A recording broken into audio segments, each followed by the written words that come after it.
ওকে, তো আমরা এখন প্লেন উইভের ব্যাপারে একটু জানবো। প্লেন উইভের যত কিছু আছে সব এই ভিডিওতে আলোচনা হবে, বাট পার্ট বাই পার্ট। ওকে, তো এই পার্টে জাস্ট কিছু বেসিক ইনফরমেশন দিয়ে স্টার্ট দিব। তো এখানে ফার্স্টে এই প্লেন উইভের ডেফিনেশনটা আছে। আমি একটু যদি সিস্টেমভাবে মানে গুছিয়ে দিই তাহলে মেবি একটা স্ক্রিনশট রাখতে পারবেন। হ্যাঁ, এখন একটা স্ক্রিনশট নিতে পারেন। যাই হোক, এখন জিনিসটা হচ্ছে প্লেন উইভটার ডেফিনেশন এখানে আছে যে প্লেন উইভ আসলে একটা আর একটার উপর দিয়ে অল্টারনেট করে যায় সুতাগুলা, এটা হচ্ছে প্লেন উইভ। আর এবার এটা একটা ফ্যাব্রিকের মধ্যে একটা স্টেবল এক ধরনের চেকারবোর্ড লাইক অ্যাপিয়ারেন্স তৈরি করে। তো এটা হচ্ছে ডেফিনেশন, এখান থেকে পড়লে বুঝবেন। ক্লাসিফিকেশনটা বোঝাই যে ক্লাসিফিকেশনটা আসলে based on thread density and কাউন্টের উপরে। থ্রেড ডেন্সিটি বলতে কি বোঝায়? থ্রেড ডেন্সিটি বলতে আসলে ইয়ার্ন, একটা নির্দিষ্ট এরিয়ার মধ্যে ইয়ার্নের পরিমাণ আসলে কতটুকু করে আছে সেই জিনিসটার পরিমাণটা হচ্ছে থ্রেড ডেন্সিটি। আর কাউন্ট তো বুঝিনি। তো যাই হোক, 3 টাইপের আছে এই থ্রেড ডেন্সিটি আর কাউন্টের উপর বেসিস করে। একটা হচ্ছে অ্যাপ্রক্সিমেটলি স্কোয়ার ক্লথ, একটা হচ্ছে ওয়ার্প ফেস্ট, একটা হচ্ছে ওয়েভড ফেস্ট। হ্যাঁ, সো অ্যাপ্রক্সিমেটলি স্কোয়ার ক্লথের এক্সাম্পল যদি দেখাই, যে এখানে দেখেন ইপিআই আর পিপিআই, ওয়ার্প কাউন্ট আর ওয়েভড কাউন্ট, দেখেন সবই কিন্তু সেম টু সেম। আর এটা হচ্ছে ফ্যাব্রিক উইথ 54 ইঞ্চ। তো মেইনলি যে সূত্রের সাথে আসলে কম্পেয়ার করছি সেটা হচ্ছে EPI into PPI divided by warp count into weft count into fabric with.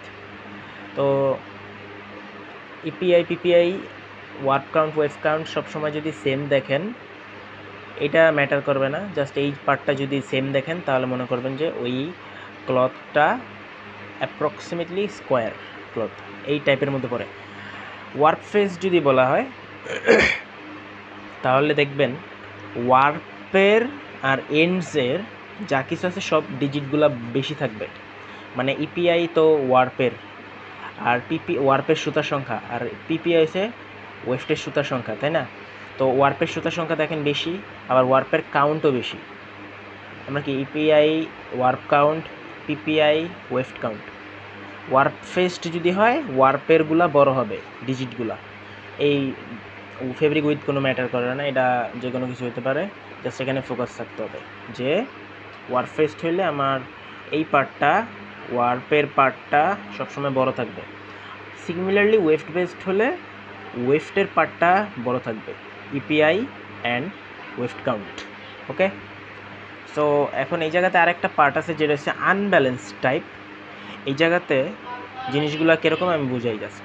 Yarn density same থাকবে। ইয়ার্ন ডেন্সিটি সেম বলতে দেখবেন এই নিচেরগুলা সেম থাকবে না, বাট উপরেরগুলো সেম থাকবে, তাহলে বুঝবেন যে এটা ইয়ার্ন ডেন্সিটি সেম, মানে এটা আনব্যালেন্সড।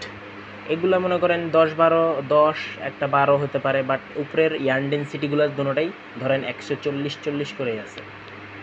সো এটা হচ্ছে আনব্যালেন্সড, ঠিক আছে? Unbalanced plain we've.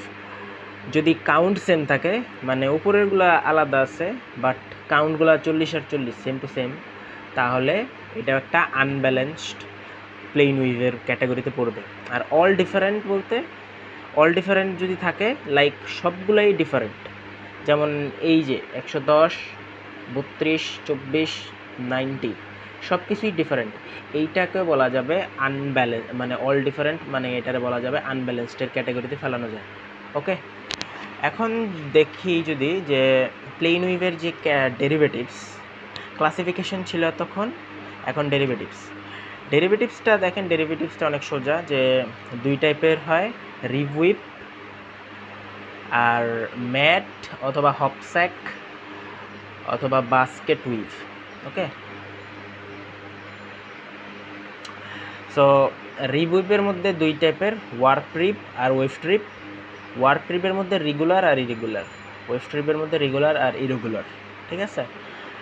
আর এখানে ম্যাটস, হপস্যাক আর বাস্কেট উইভের মধ্যে 4 টাইপের দেওয়া আছে, যে regular mat, irregular mat, stitch mat, fancy mat.